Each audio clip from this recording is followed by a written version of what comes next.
It's supposed to feel.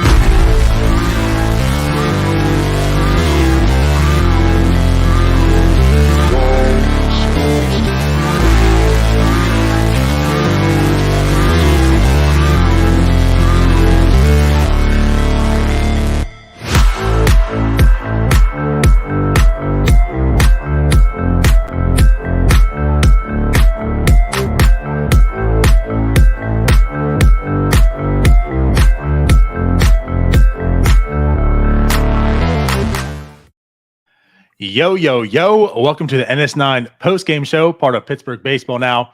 I'm your host, Anthony DiNardo. Finally, a guest is with me. I'm not having to do this on my own. Tyler, welcome back, buddy. Thank God. Nobody wanted to hear you talk alone.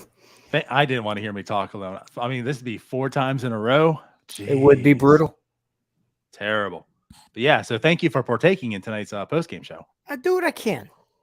It's just I'm a company very little, man. but it's what you can. Oh, I don't want to hear that. I know, right? I put the work in. It's funny because, you and Jim, and I commend you guys, and I thank you. You put in some extra work with me being out with COVID there for a little bit. And then I feel like once I was better, you guys were like, I'm done. You're on your own, buddy. No, in my defense, I had stuff going on. I had to do stuff. Jim's Jim. Yours was more legit. Jim was going to Avril Lavigne concerts and then pools. Like, I'm preparing for real life. Jim's out here. I'm going to go watch Machine Gun Kelly. Right. Like, who does that? Anyways, it's better than watching Machine Gun Kelly. The Pirates beat the Yankees? Yes. 5-2. I mean, they played a good baseball game today, pretty much everywhere. Yeah, except for the first base. Well, yeah, we've just kind of grown accustomed to that over like the past 3 years. But I feel like we got to a point where we were okay with it in the last few months because Yoshi was not playing. Right. Then Van Meter came back and he eased that. He bridged that gap to Yoshi. Nope. But you're right. Yoshi, you know what? If we're going to talk about Yoshi in total, I mean, he did provide offense, though, today. So let's give him his praise there. But the defense still was Yoshi Suzugo defense. Didn't help out Cruz. Didn't help out pitchers. I can't do a Pirates team that has both Vogelbach and Yoshi. You can't do both. You can't. It's not pretty. No. Like, the only way you could is if Yoshi had that second half with the Pirates last year. Yeah. Offensively. And then you feel like you can settle with it. Because, like, Vogelbach's bad. Yeah. Nothing terrible first baseman. Well, yeah. I mean, as a first baseman, he's bad. But the bat terrible. As a DH plays. If Yoshi had the second half of last year bat, then you could at least suffer through the defense a little bit. Yeah, you can't do it. You cannot deal with both, especially with O'Neal Cruz, the shortstop. And that's mainly the one thing that's like the big point of the night I want to bring up. Let's talk about it. Yoshi. Not even Yoshi only. Michael Perez is terrible behind the plate.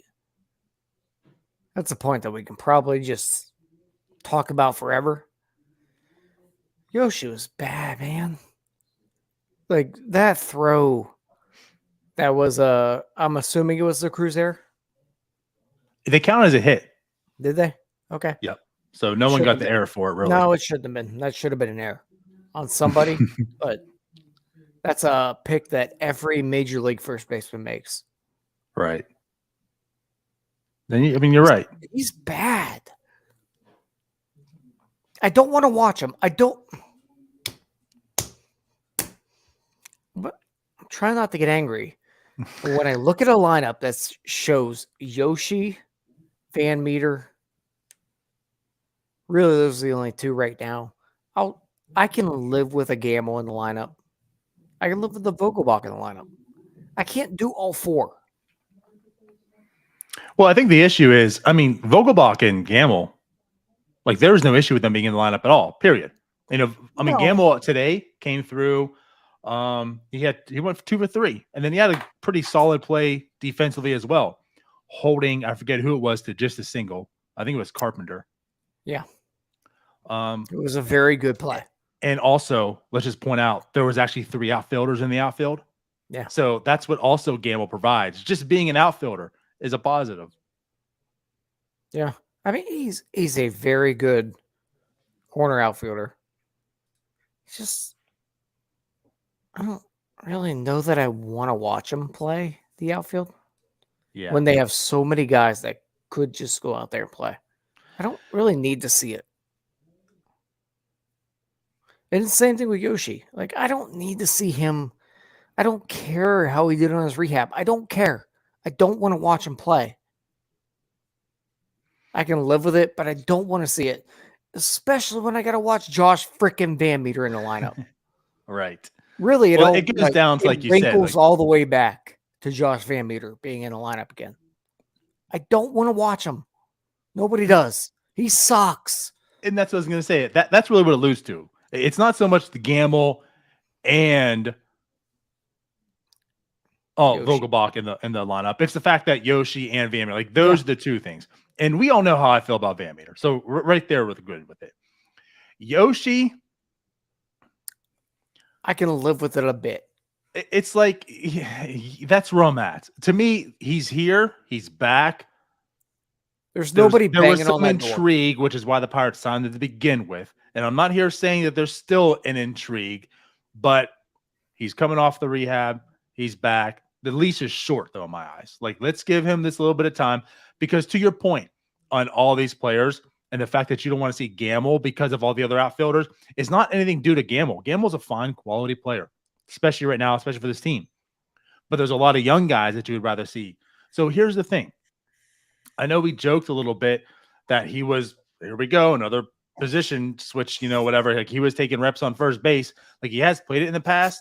Just the situation like this team is at, I'm perfectly okay if the reason you're finding at-bats for Gamble is because Yoshi eventually does get DFA'd and he plays first and a corner spot, when needed. That's the way of getting his bat in the lineup, his play, and then still being able to create time for all these younger players. I'm okay with Gamble in the corner outfields. I can't watch a team that has both Yoshi and Vogelbach in a lineup because this is a team that is they are going to kill O'Neal Cruz. Like Michael Chavis, we get it. He has saved O'Neal Cruz from a couple errors. Mm-hmm. He's done what a first baseman should do. He's played very well there. Mm-hmm. And he's going to hit as well as Yoshi does because Yoshi is not good. He's shown it his career.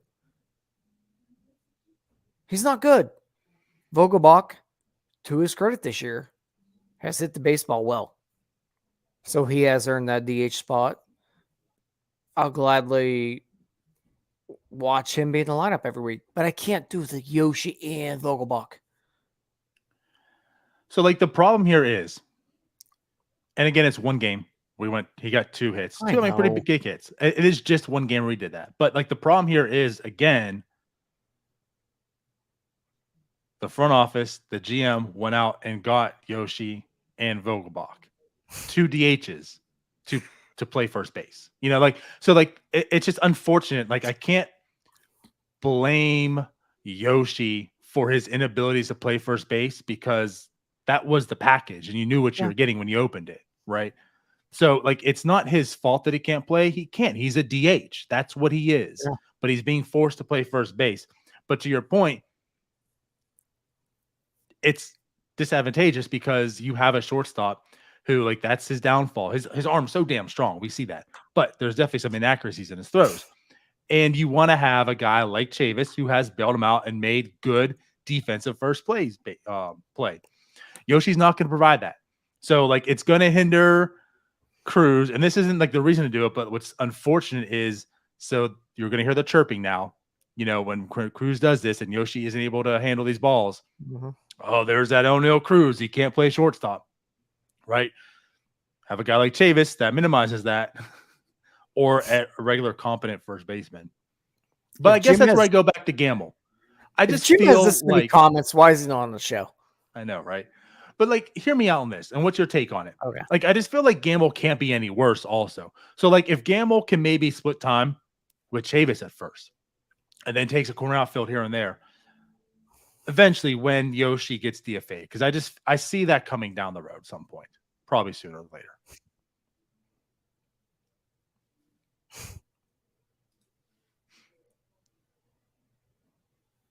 No.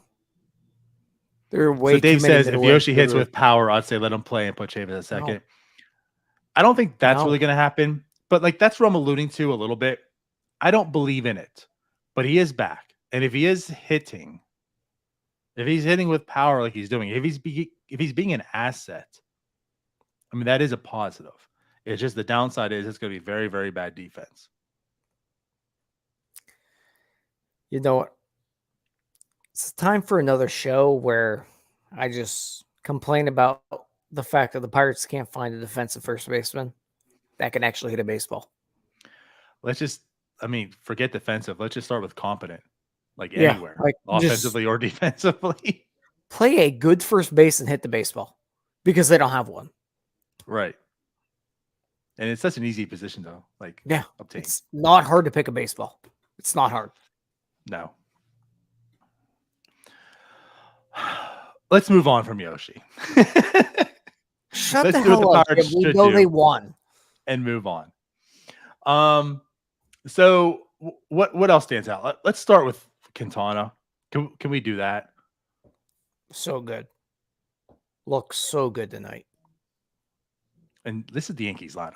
Again, like this is the test. If there's a test. And he aced this one. No, he looked excellent tonight. He really did. Maybe, it could have been his best start of the year.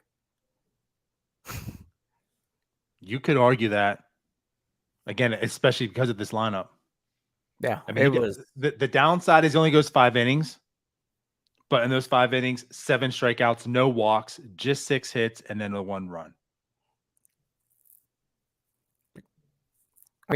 Not even him, the entire staff.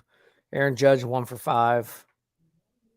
Just terrific job because the Yankees lineup goes as he goes right now, at least.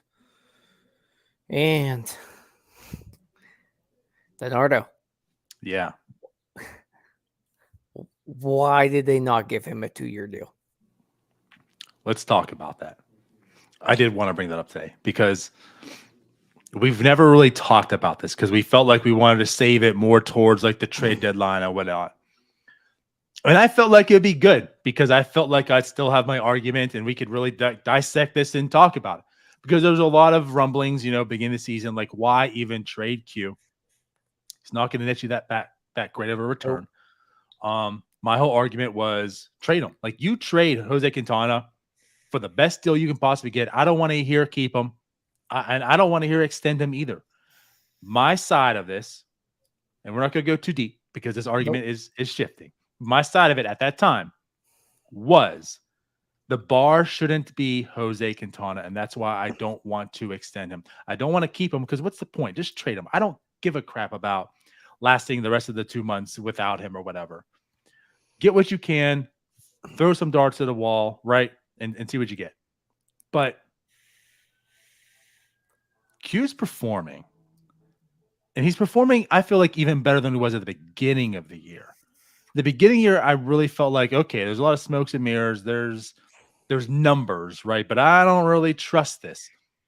And of course, that's why people are like saying, well, trade him before he turns into a pumpkin. It's like, well, the teams are smart. They're not going to do that either. Yeah. But the more and more he pitches and like where we stand today, he's pretty legit.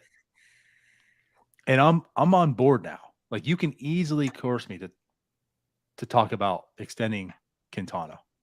I'm on board with that. Yeah, it's not just Quintana. You look at Tyler Anderson. a guy that probably could have been had for a cheap 2-year deal. It goes back to the Huntington era, Edison Volquez. Like, there are guys out there that they really should be looking at as 2-year guys. But for some reason, this team on these reclamation projects, they're not even really reclamations, because Quintana, he didn't have any other options.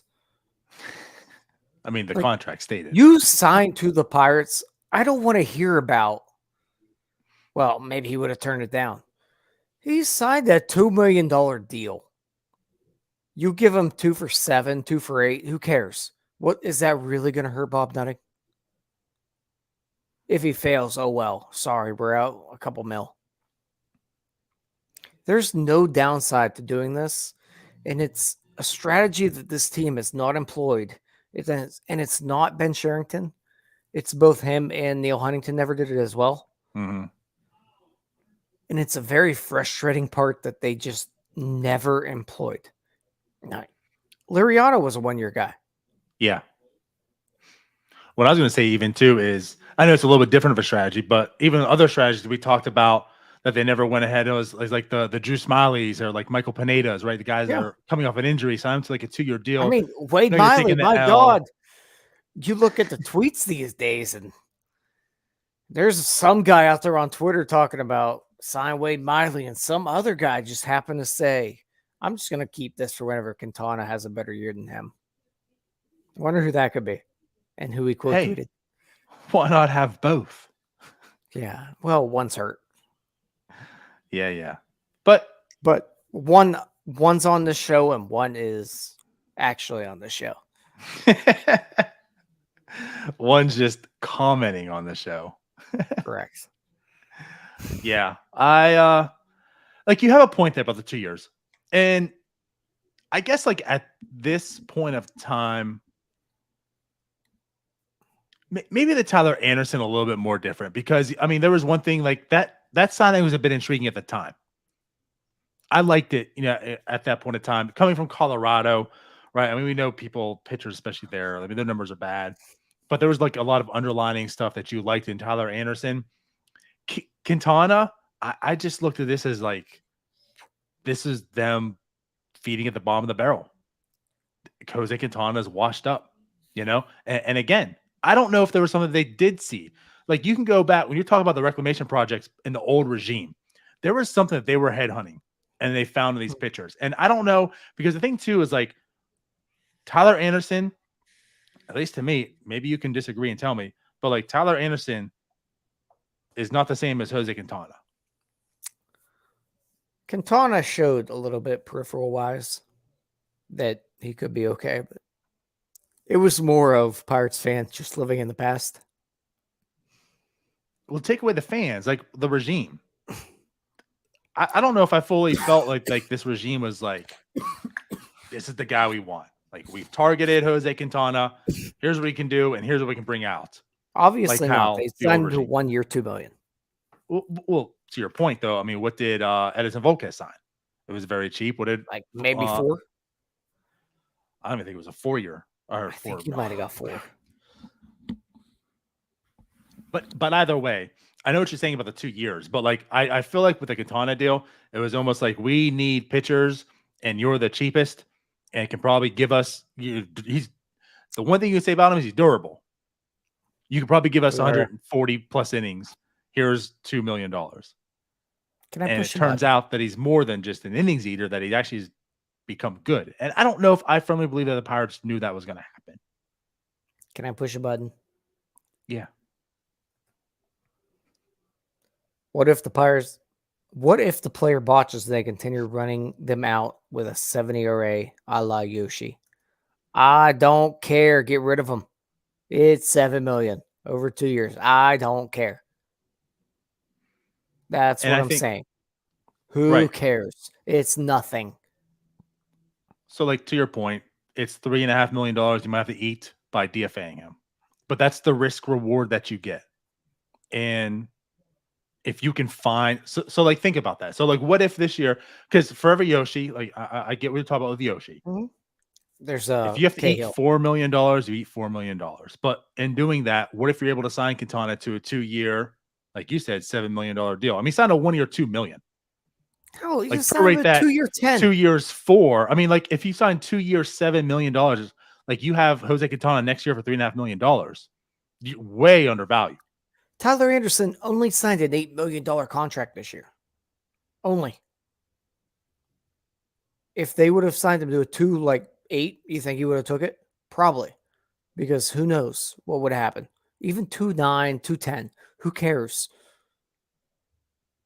Go give them the extra year. So whenever they're getting traded, like a la Tyler Anderson, you're not getting a Carter Benz.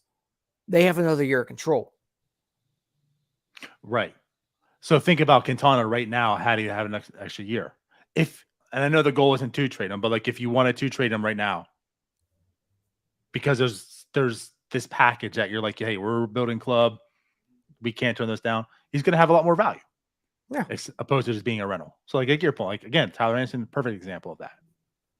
Yeah, you're not getting a Carter Benz. Maybe you get something, maybe bumped up a little bit more, but we'll talk about it more on trade deadline shows. Sure.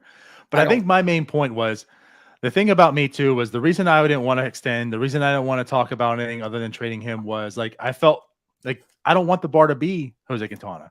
Like if you're going to spend money, go get yourself something better than Jose Quintana next year. Like this is the time, this is the year. Of course, now it's next year, not this year when it should have been. That you really got to start putting up, your foot on the gas, doing something, improving. But again, Jose Quintana is that dude. Like he isn't. My point was the bar shouldn't be low. Go get something better. And Jose Quintana has proven that he actually is better. I put out the comparison today, and it was more or less just it was almost like it's not saying anyone's bad or good regime or whatever, but it's like he and Jameson Taillon both had sub like 3.5 ERAs. I think at that time it was like 3.4 and like 3.3. And now they're reversed. Taillon's 3.6 right now, and Jose Quintana's a 3.33 ERA. And his FIP is right in line. I think right now it's a 3.4, his FIP. I mean, he's a legit pitcher.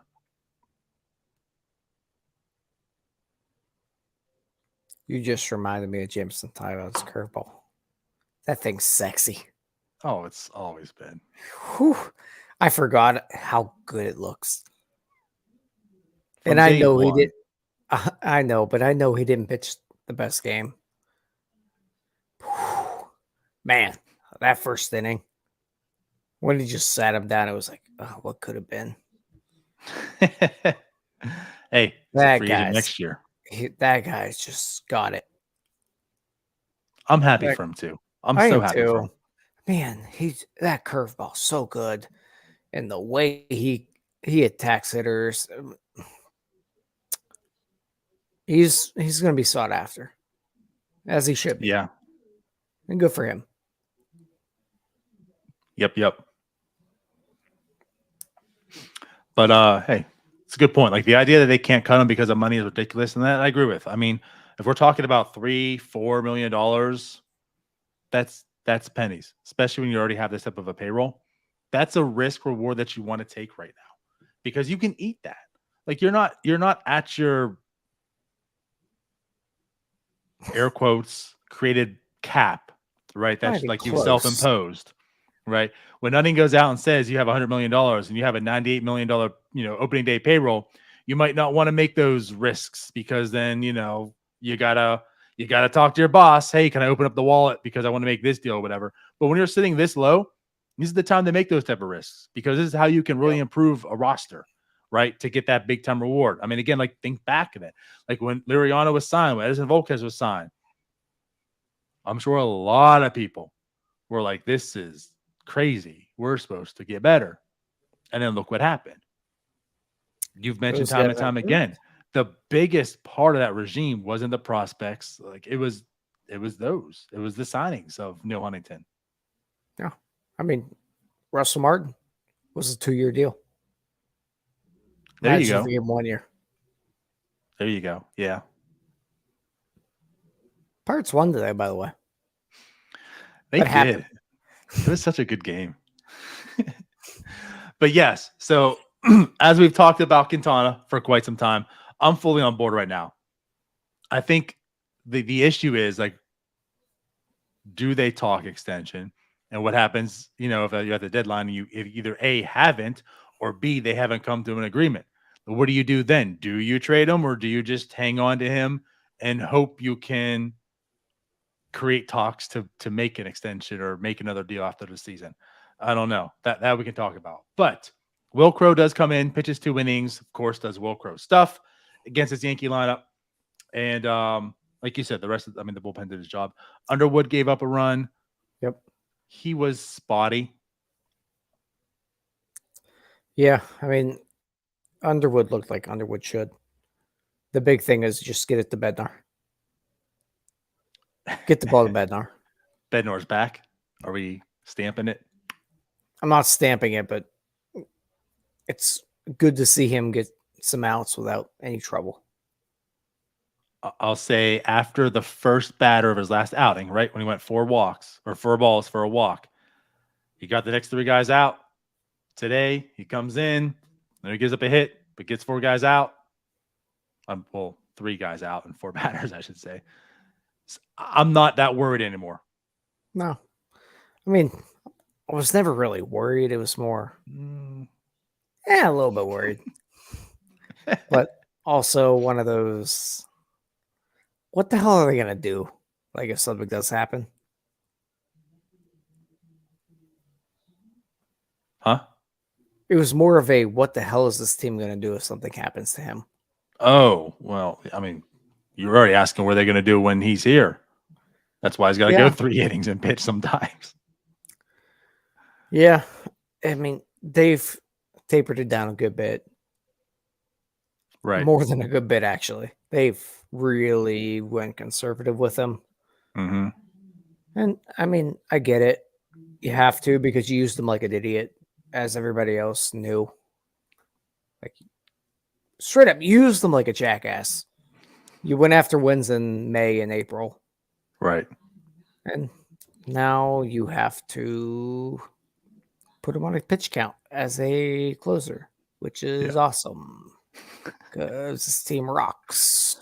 Well, in the same sense, he shouldn't have to use a closer 2 innings plus every time. Yeah. So it's nice. I'll say this also. It's nice to see David Bednar used in 1 inning roles again. Yeah, it's nice I guess to know he can do it, but it doesn't have to be every single time. It'd also be awesome if Derek Shelton could learn the difference between using him 2 innings and only using him in the 9th inning. Then we're really going to blow brains out. Because, you know, sometimes the 8th inning is a little bit more important. You know, when you got Aaron Judge and Giancarlo Stanton coming up, maybe we use him there. I don't think that happened tonight, but just future reference. I think he's done a better job of that, though. No, I still use them in the 9th. Which there is a point that I get if you're going to control innings. Maybe there is something to just learning the 9th inning role, getting used to it, all that good stuff. And then you can overuse them if you only want to use them in high leverage situations. But shut up, Jim. But I kind of agree with this because say early in the year he's put in Bednar in a tough situation and has had Stratton close out the game.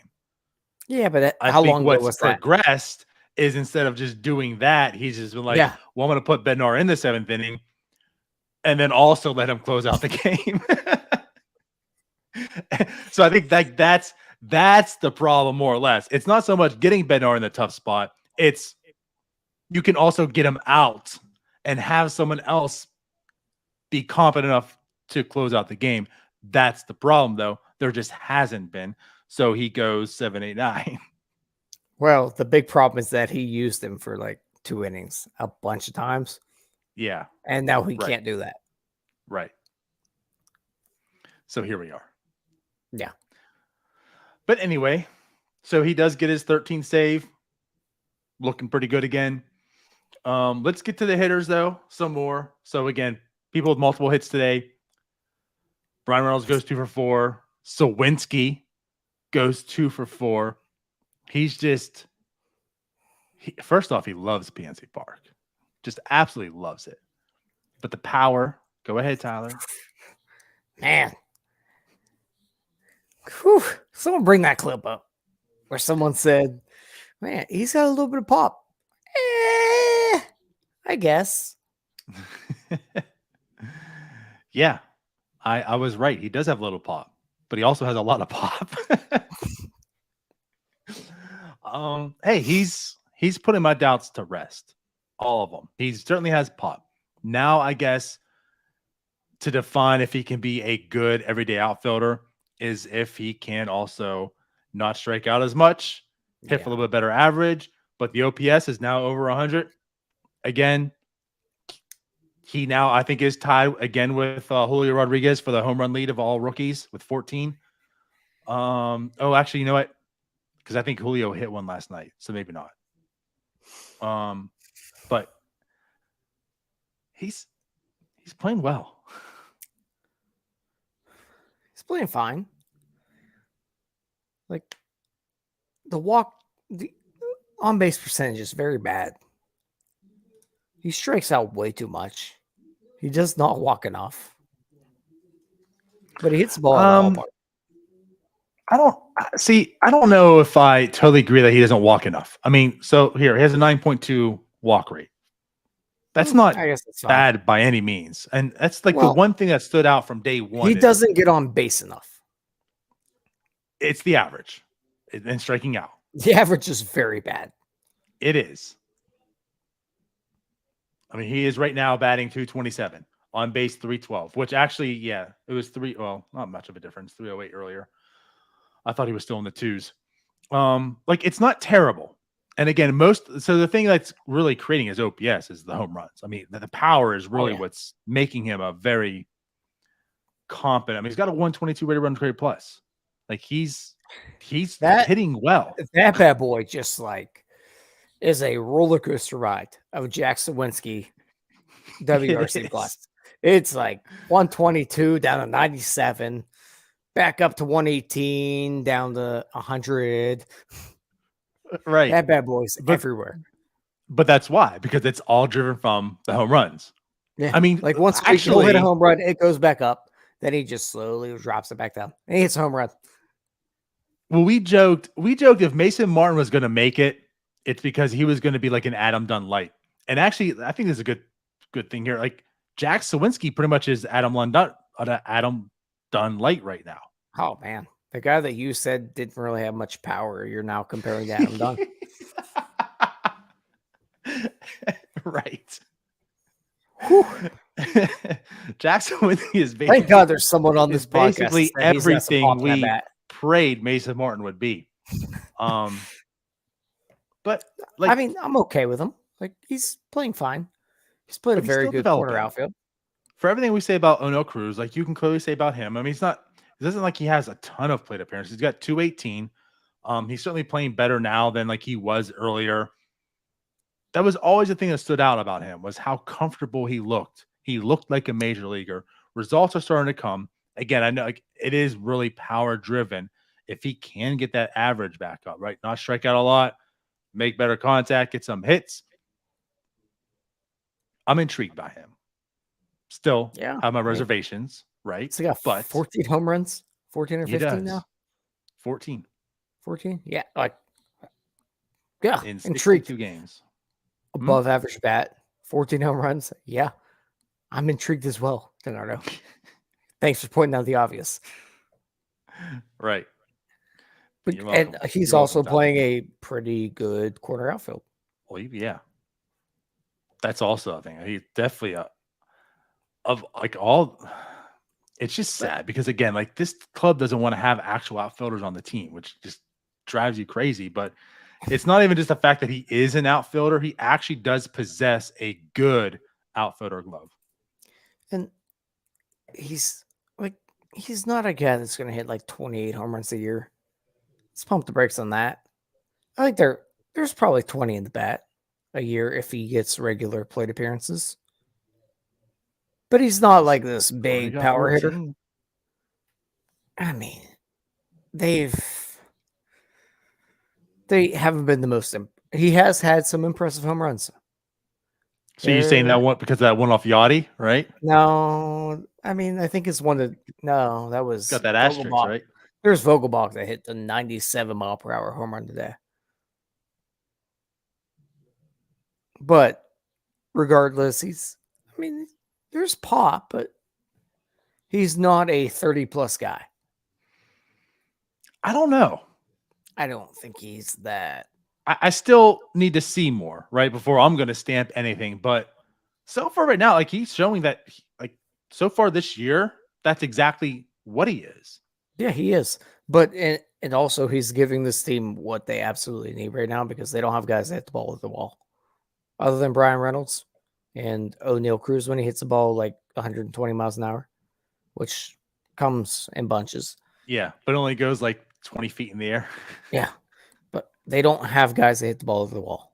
Right. And he's provided that and provided a lot of offense for this team. Mm-hmm. Certainly has. Which has led him to batting. I mean, he batted third in the lineup today also. Like, give him credit for that. Worst case scenario, I think he's a very, very good third or fourth outfielder. I agree with that. And a worst possibly case, he's a DH. Not really, probably a DH because he plays too good defensively or he plays too well. I think that, I mean, again, like it's fair to say that he is the floor for him is, I mean, he's clearly a major leaguer. And I think the floor is a fourth outfielder. Yeah. And time will tell, but he might go through a stretch that he just looks absolutely terrible.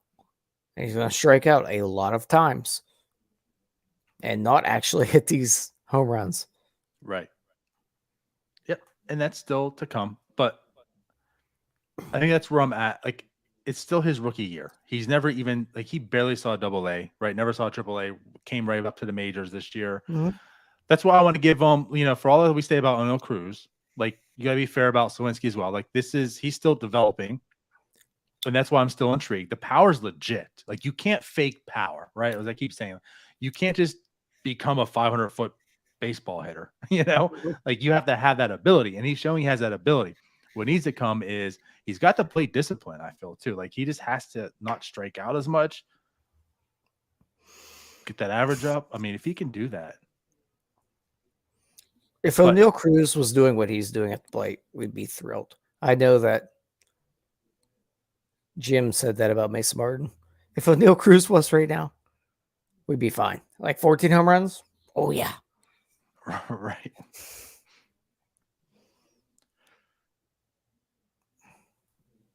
Anyways. So Jack Sawinski also had a good night, continuing his solid rookie year. As you mentioned, Vogelbach, he also had a home run tonight, his number 11th on the year. Oh, he's a big boy, but he's so fun fat to watch. He's just, I love watching him at the plate. He, again, like I can't say it enough. He just looks fat like a dick. He just does. He looks is. I know. Like every so fat. Now he does know the strike zone. Like I give that to him. He does know the strike zone. But it's just so funny because when there's a pitch that he does not agree with, oh man. It's Cervelli on steroids, which already happened. Yes. I feel like that guy holds a grudge too. Jim says Vogie is my spirit animal. He's so fat. Yeah.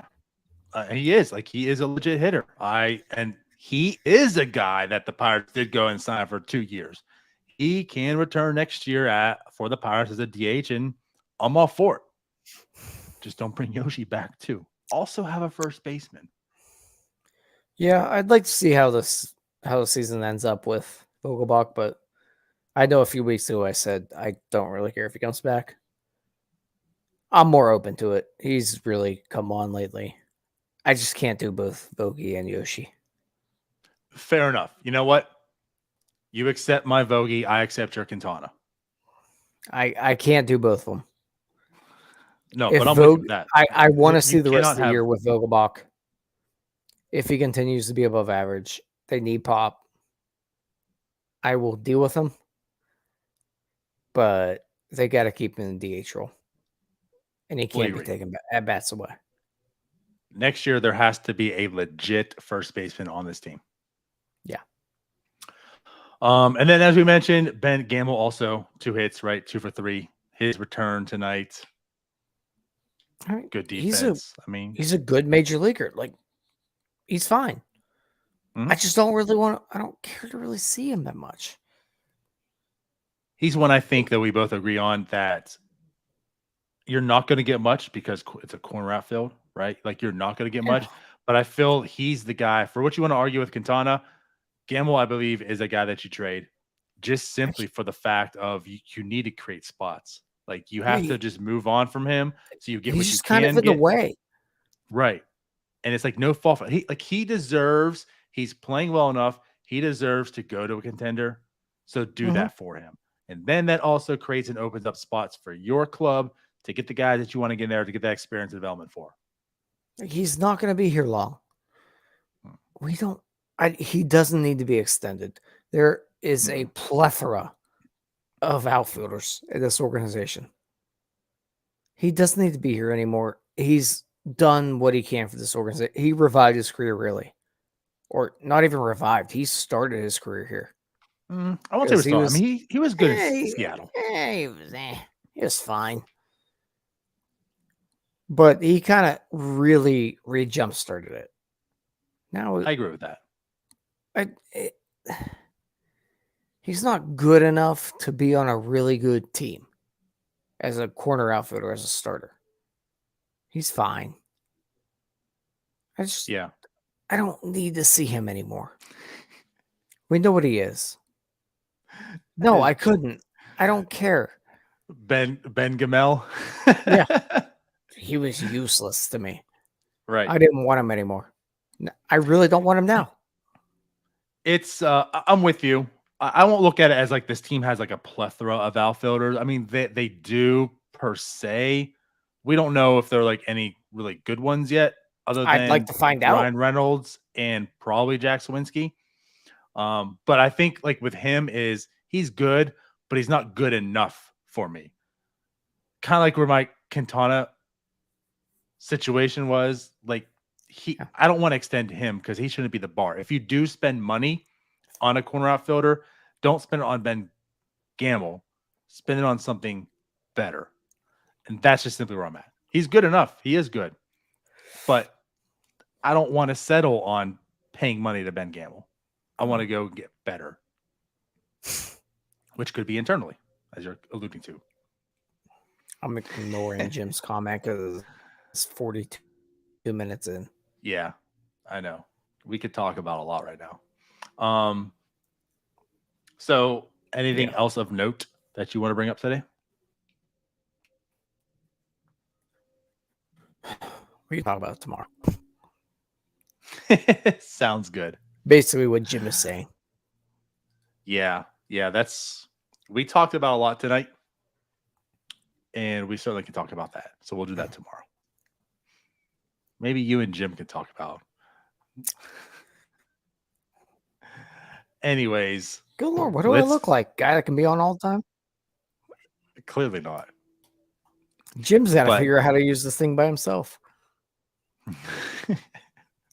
He forgets how to use it with two people. He's been out for so long. But yeah, so the Pirates do return. The Yankees, Pirates tomorrow, 7:05 once again. It's Mitch Keller Day versus Luis Severino. So that's an interesting matchup. Another certainly a good pitcher for the Yankees. We believe there's a good pitcher, Mitch Keller, currently going. So again, intrigued by that. But yeah, so we'll see what he can do tomorrow against this Yankees lineup. That's going to be a test. Yep, we'll see how he keeps the ball in the park. Yeah. And away from bats. Yeah. It's a good opportunity. So let's get out of here. It certainly is. So we'll talk about it tomorrow, approximately 24 hours from now. We'll see you then. If you're still watching, go ahead. Appreciate you guys. Go ahead and like this. Subscribe if you haven't. Leave any comments. Again, make fun of Jim. But we'll see you tomorrow. Bye-bye. Peace out, Girl Scouts.